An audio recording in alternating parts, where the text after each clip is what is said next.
Ex-deputado Alexandre Ramagem é preso pelo ICE em Orlando, na Flórida, e o nome dele já aparece como sob custódia no sistema oficial da imigração. Tensão mundial. Estados Unidos iniciam bloqueio no Estreito de Hormuz. Irã ameaça retaliação. Donald Trump ataca o Papa Leão XIV, que reage e diz que vai continuar defendendo a paz. Tiroteio em restaurante em New Jersey deixa um morto e 6 feridos e assusta os clientes. Policial é atingido por motorista bêbado na Flórida. Gasolina dispara e pressiona a inflação nos Estados Unidos, enquanto o real valoriza e o dólar cai abaixo dos R$5.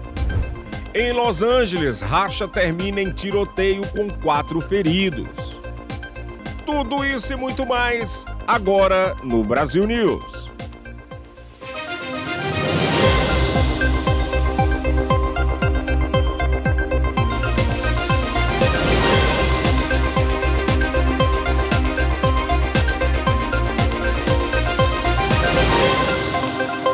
Boa noite.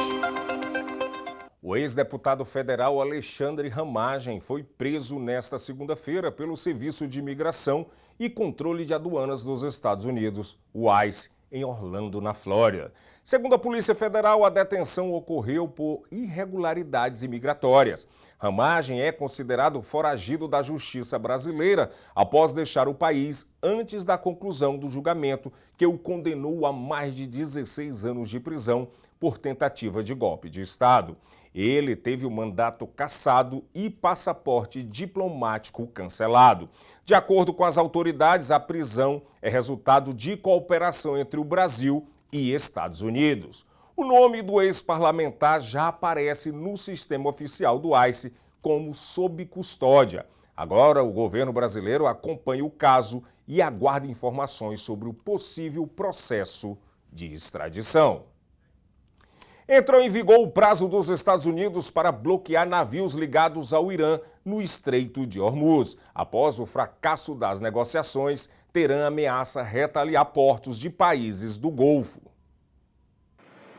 Entrou em vigor na tarde desta segunda-feira o prazo estipulado por Donald Trump para o início de um bloqueio militar dos Estados Unidos a navios que chegam ou deixam os portos do Irã.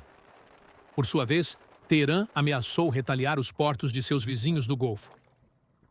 No domingo, o presidente norte-americano havia anunciado que qualquer iraniano que atirasse contra forças norte-americanas seria mandado para o inferno. Segundo o Comando Central dos Estados Unidos, embarcações que atravessassem o Estreito de Hormuz com destino a portos não iranianos não serão impedidas. A Marinha norte-americana também começará a destruir minas lançadas pelo Irã na passagem estrategicamente importante. Trump disse ao canal Fox News que os Estados Unidos contarão com o apoio da OTAN e de numerosos outros países. Anunciou ainda que suas forças interceptarão qualquer navio em águas internacionais que já tenha pago uma taxa ao Irã. Recentemente, 2 navios dos Estados Unidos teriam feito a travessia sem serem molestados, afirmou ele. A remoção das minas não deve demorar muito. A Guarda Revolucionária do Irã advertiu, em seguida, que qualquer navio militar que se aproxime do estreito será considerado uma violação do cessar-fogo acordado por 2 semanas e será combatido de forma dura e decisiva. O estopim da escalada foi o fim das negociações na capital do Paquistão, Islamabad. Segundo um representante dos Estados Unidos, a liderança em Teherã rejeitou a exigência de Washington de interromper completamente o enriquecimento de urânio e de pôr fim ao financiamento de grupos como o Hamas, o Hezbollah e os Houthis. Em contrapartida, o ministro das Relações Exteriores do Irã, Abbas Araghchi, acusou os Estados Unidos de fazerem exigências excessivas. Ainda não está claro se as conversas serão retomadas. Donald Trump atacou o Papa Leão XIV com críticas duras e incomuns, gerando reação imediata no meio religioso. Em resposta, o pontífice afirmou que não entrará em confronto com Trump, mas reforçou que seguirá denunciando a guerra e defendendo a paz. Eu não sou um grande fã do Papa Leão. Ele é uma pessoa muito liberal e é um homem que não acredita em combater o crime. O presidente dos Estados Unidos, Donald Trump, atacou diretamente o Papa Leão no fim do domingo, lançando uma incomum ofensiva contundente contra o líder da Igreja Católica, que reúne 1,4 bilhão de fiéis. A fala provocou repreensão imediata de religiosos. Os comentários se deram em razão do aumento das críticas do pontífice à guerra de Estados Unidos e Israel contra o Irã e à desaprovação das políticas linha dura de Trump contra imigrantes. Em uma publicação na Truth Social, Trump escreveu: "O Papa Leão é fraco no combate ao crime e péssimo em política externa."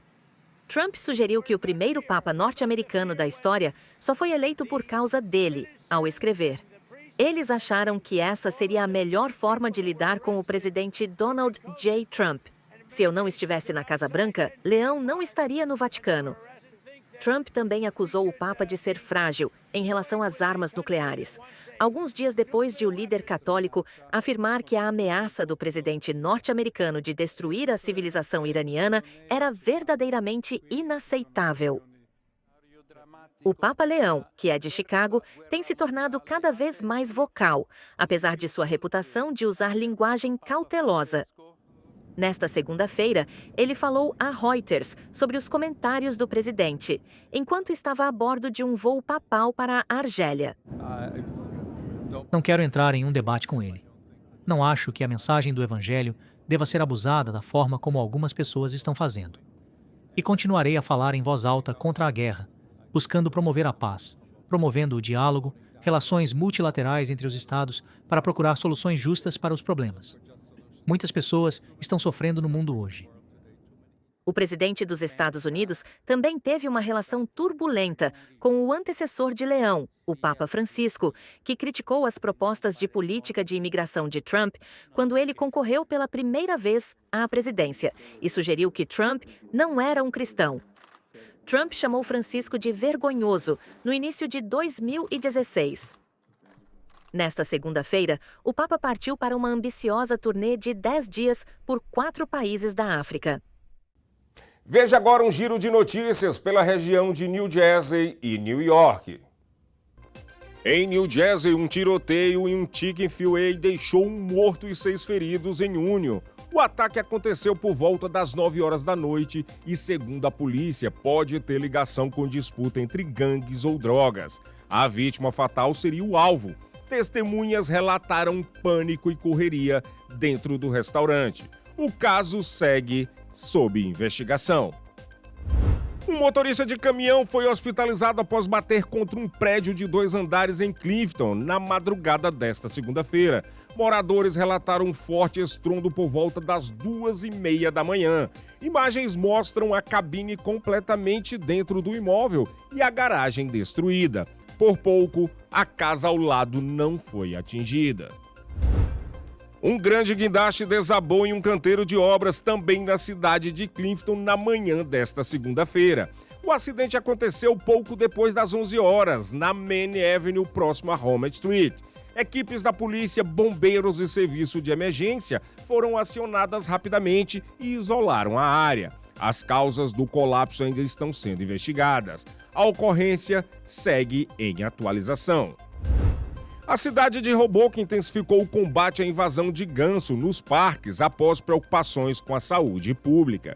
Empresas especializadas usam cães para dispersar as aves e reduzir a sujeira. Moradores notam melhora, mas a prefeitura alerta: alimentar os gansos só piora o problema e pode torná-los agressivos. E hoje, por volta das 8 horas da manhã, um caminhão de grande porte ficou preso no cruzamento da Oliver com a Elm, no bairro do Iron Bond, em Newark. O caso aconteceu perto da Ann Street School e causou um grande engarrafamento, justamente no horário de entrada dos alunos. Moradores relataram estresse e atrasos. E vale lembrar, as ruas na região do Iron Bond, onde esse tipo de veículo é proibido. Em New York, centenas de pessoas marcharam em apoio à condução do presidente Donald Trump na guerra contra o Irã. O presidente anunciou o bloqueio do Estreito de Hormuz, elevando ainda mais a tensão. O Irã reagiu com ameaça direta a navios americanos. Após 6 semanas de conflito, milhares morreram e o impacto já atinge a economia mundial, com alta no preço do petróleo. Centenas de manifestantes também tomaram a Times Square, exigindo o fim da guerra com o Irã, acusando os Estados Unidos de alimentar o conflito. O protesto aconteceu em meio a um cessar-fogo frágil entre os Estados Unidos, Irã e Israel. O prefeito de Nova York, Zohran Mamdani, propôs uma grande reformulação da Grand Army Plaza, no Brooklyn. O projeto prevê restringir carros em áreas perigosas, conectar melhor o monumento histórico a Prospect Park e ampliar espaços para pedestres e ciclistas. A proposta busca reduzir riscos e melhorar a mobilidade em um dos cruzamentos mais movimentados de New York City. Audiências públicas começam no dia 23 de abril para ouvir o projeto. Um homem armado com um facão atacou passageiros na Grand Central, em New York, deixando 3 feridos. A polícia afirma que o suspeito de 44 anos agia de forma descontrolada e avançou contra os agentes, mesmo após várias ordens para largar a arma. Ele foi baleado e morreu no local. As vítimas foram hospitalizadas e o caso segue sob investigação.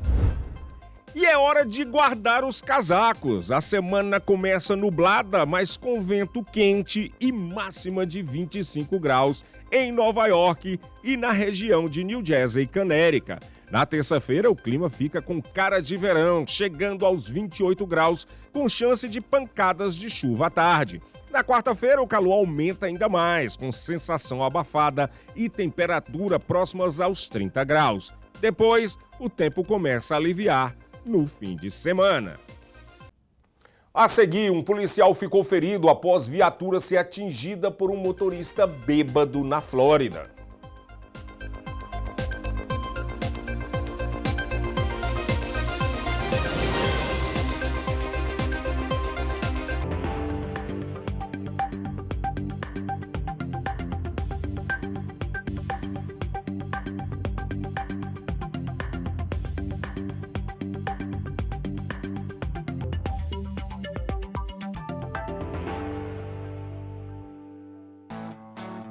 Você merece o melhor na sua mesa. Conheça a Cortes Famous. Carnes e embutidos premium feitos com qualidade, tradição e um sabor que faz toda a diferença. De linguiças artesanais a chorizos defumados, cada produto é preparado com cuidado para transformar seu churrasco, seu almoço ou qualquer momento especial em uma experiência inesquecível.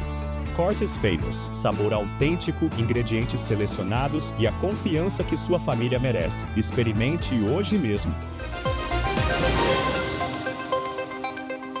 Um policial ficou ferido após um motorista bêbado atingir a viatura na Flórida. A repórter Lorena Gomes tem as informações. O acidente aconteceu na Interestadual 75 na manhã de domingo. Segundo a patrulha rodoviária, o caso aconteceu enquanto o policial ajudava um motorista parado no acostamento. A viatura estava com as luzes de emergência ligadas quando foi atingida pelo carro que seguia pela pista. Com o impacto, partes do veículo atingiram o policial, que sofreu ferimentos graves e foi levado para um hospital. O motorista foi identificado como Jonathan Ronald Munas, de 32 anos. Ele foi preso por dirigir sob efeito de álcool.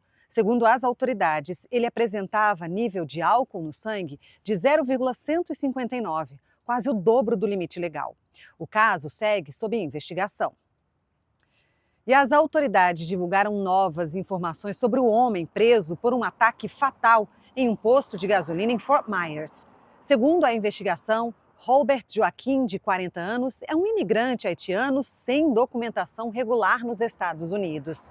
Segundo o Departamento de Segurança Interna, o DHS, ele entrou no país em 2022, chegou a ter ordem de deportação no mesmo ano, mas permaneceu no país sob status de proteção temporária, o conhecido TPS, status que permite que pessoas de países em crise permaneçam nos Estados Unidos temporariamente e evitem a deportação.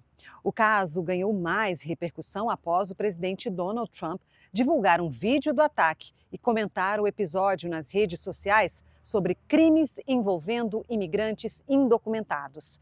Na semana passada, o suspeito danificou um veículo em um posto de combustível e, em seguida, atacou com um martelo a vítima, que foi confrontá-lo. Ela não resistiu aos ferimentos.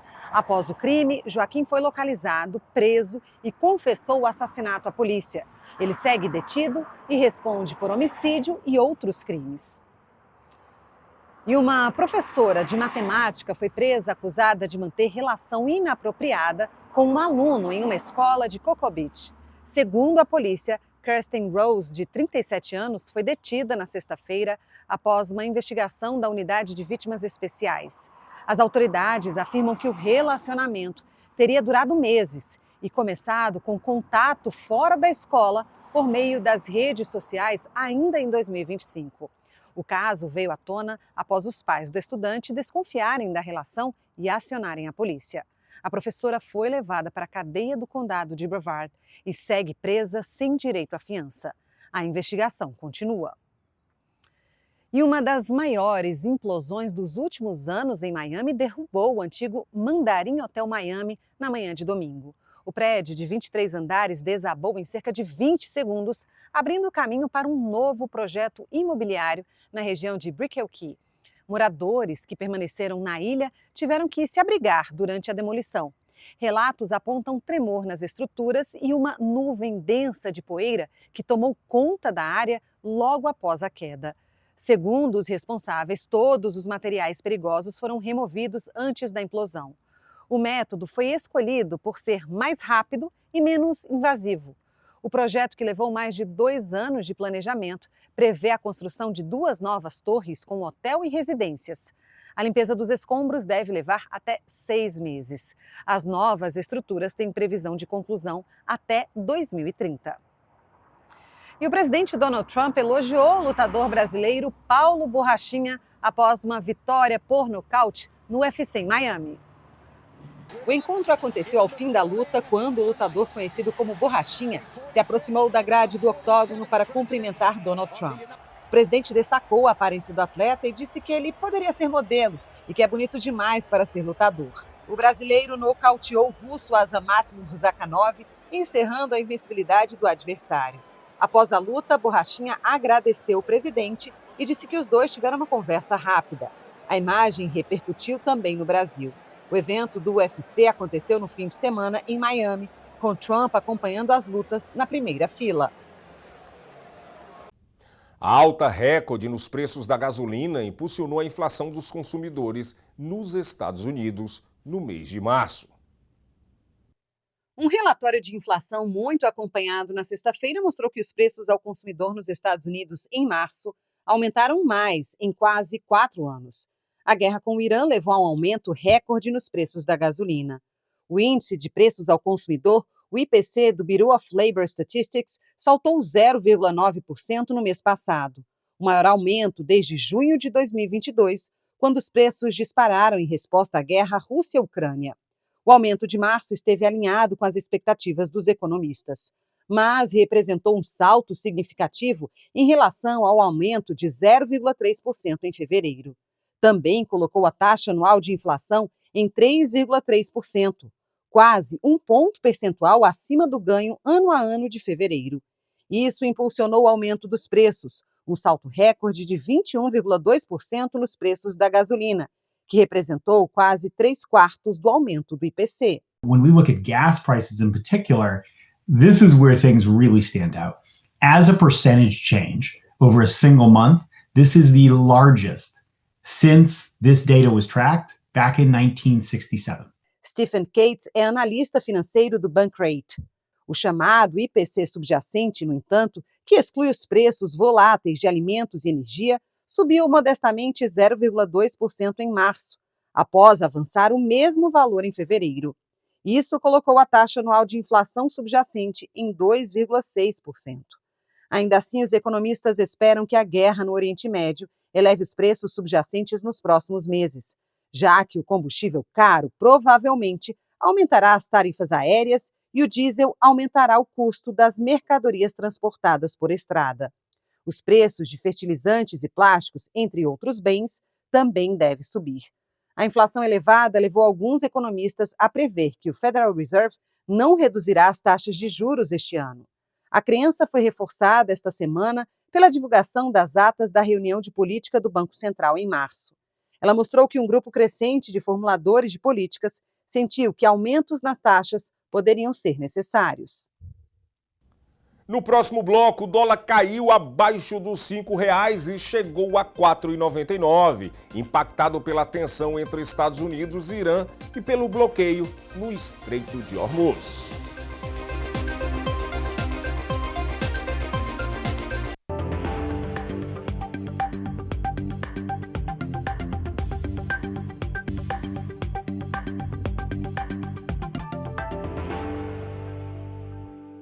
Chegou a hora que você esperava no Seabra Foods. Agora, no Seabra Foods, você ganha mesmo. Cada compra vira ponto. Ponto vira desconto na hora. Só digitar o celular. Pronto, cupom na hora. Cadastre-se no caixa e já resgate seus cupons ou acesse Seabra Foods Rewards e prepare suas ofertas para a próxima visita. Seabra Foods Rewards, seu programa de pontos, sua economia de verdade.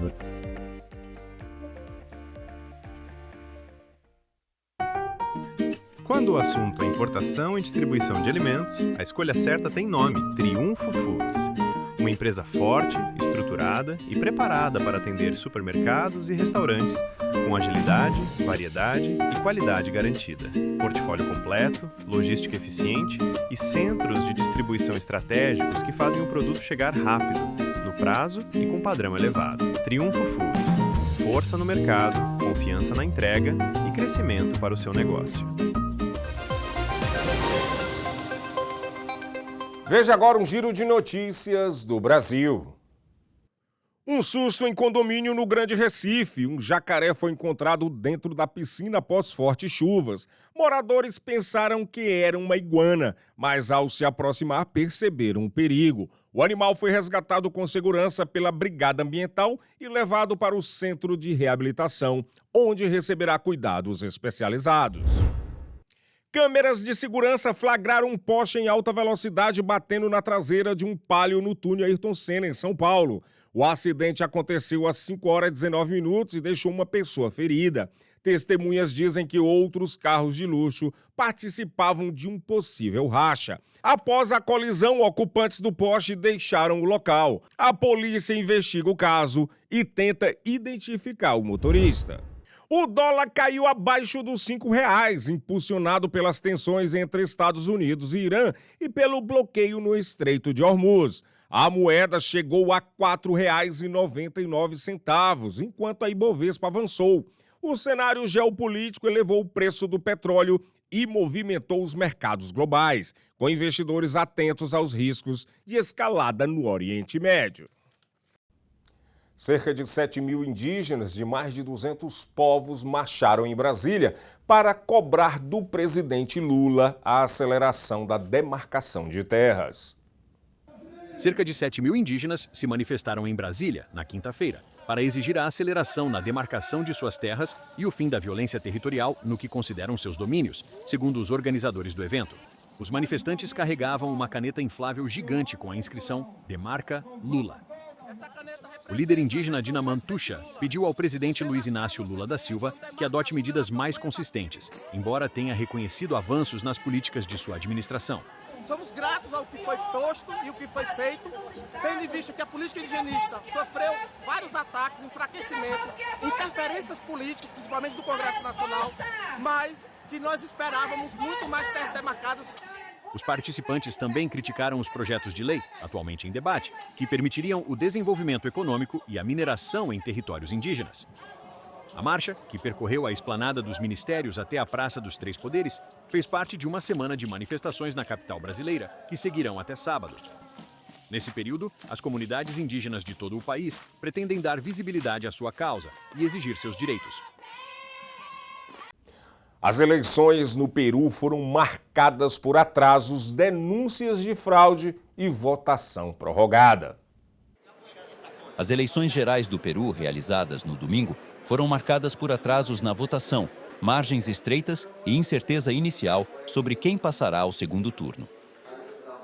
Os eleitores foram às urnas para escolher um novo presidente e um novo Congresso, entre um grupo excepcionalmente fragmentado de mais de 30 candidatos, mas problemas logísticos retardaram o processo desde o início. as autoridades eleitorais atribuíram os atrasos à empresa contratada para a distribuição do material eleitoral, o que impediu que alguns locais de votação abrissem no horário previsto. Viemos para votar como manda o procedimento, no horário combinado. Estamos esperando e as portas não são abertas. Não temos uma explicação lógica para o fato de existir um horário definido e ele não ter sido cumprido. Posteriormente, as autoridades estenderam o horário de votação até a noite de segunda-feira para mais de 50 mil pessoas que não conseguiram votar no domingo. Enquanto as interrupções no pleito alimentavam as tensões, os primeiros resultados apontavam para uma disputa extremamente equilibrada. Com 50% dos votos apurados, a ex-deputada Keiko Fujimori lidera por uma margem estreita, com 17%. O ex-prefeito de Lima, Rafael Lopes Aliaga, vem logo atrás, com 2 pontos percentuais de diferença. A incerteza é agravada por acusações de fraude entre os candidatos. O ex-prefeito declarou no domingo. Diria que é um caso de fraude eleitoral único no mundo. Nem Maduro, em seu pior momento, fez isso na Venezuela. Nem uma narcoditadura fez. As acusações não vieram acompanhadas de provas, em um país onde anos de instabilidade política corroeram a confiança nas instituições. Desde 2018, o Peru teve 8 presidentes, derrubados por processos de impeachment, escândalos de corrupção e frágeis coalizões de governo. Analistas afirmam que os eleitores estão profundamente desiludidos, especialmente com o Congresso, que muitos culpam pelo prolongado caos político. Sem um favorito claro e com todos os principais candidatos muito abaixo dos 50% necessários para uma vitória direta, um segundo turno em junho parece inevitável. A filha do ex-presidente Alberto Fujimori, preso por violações de direitos humanos, reconheceu as interrupções na votação.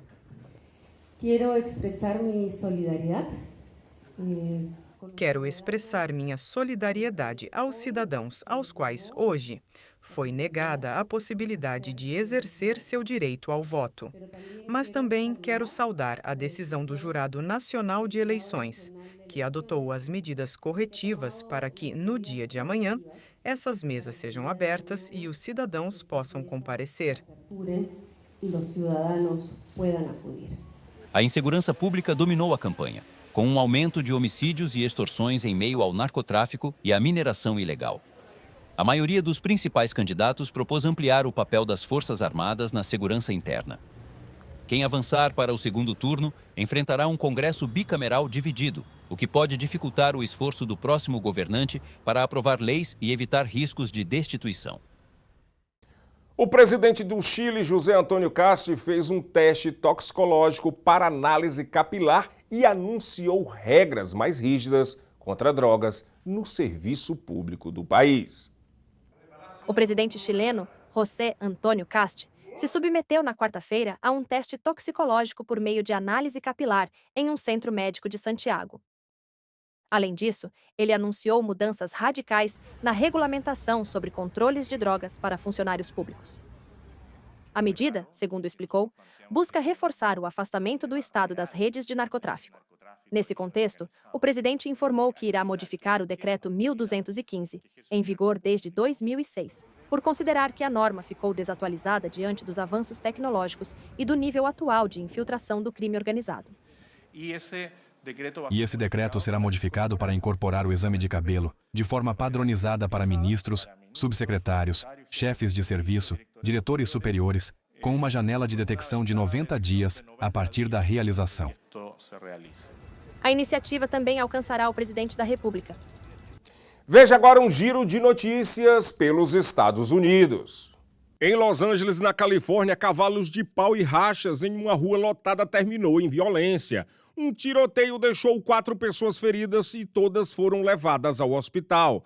As cenas foram registradas em vídeo e chocam pela intensidade. O caso acontece poucas semanas após outro episódio violento no centro da cidade, quando uma multidão invadiu e depredou um prédio de luxo. Um carro elétrico pegou fogo no meio de um cruzamento movimentado na Califórnia. As chamas intensas tornaram o combate extremamente difícil para os bombeiros. Apesar do susto, o incêndio foi controlado rapidamente e ninguém ficou ferido. E o presidente Donald Trump protagonizou um momento descontraído na Casa Branca ao lado de Sharon Simons, conhecida como a vovó do Nordeste. Questionada pela imprensa sobre as gorjetas no local, ela respondeu com bom humor, arrancando risos e destacando um lado mais leve do ambiente presidencial. E o astronauta da NASA Victor Glover foi recebido como herói ao retornar para casa em Lincoln City, no Texas, após a histórica missão Artemis II ao redor da Lua. A missão marca um novo passo rumo às futuras viagens humanas ao espaço profundo. E a astronauta da missão Artemis II, Christina Koch, viveu um momento emocionante ao retornar à Terra. Após 10 dias no espaço, ela se reencontrou com sua cachorrinha Sandy. O vídeo publicado nas redes sociais mostra o animal esperando na porta antes de correr para abraçar a dona. Cook integrou a missão que atingiu a maior distância já percorrida por humanos no espaço. Só quem tem um cachorro sabe da alegria que é voltar para casa. E essa astronauta recebeu aí o carinho do companheiro fiel. E essa edição do Brasil News termina aqui. Muito obrigado pela sua companhia e boa noite.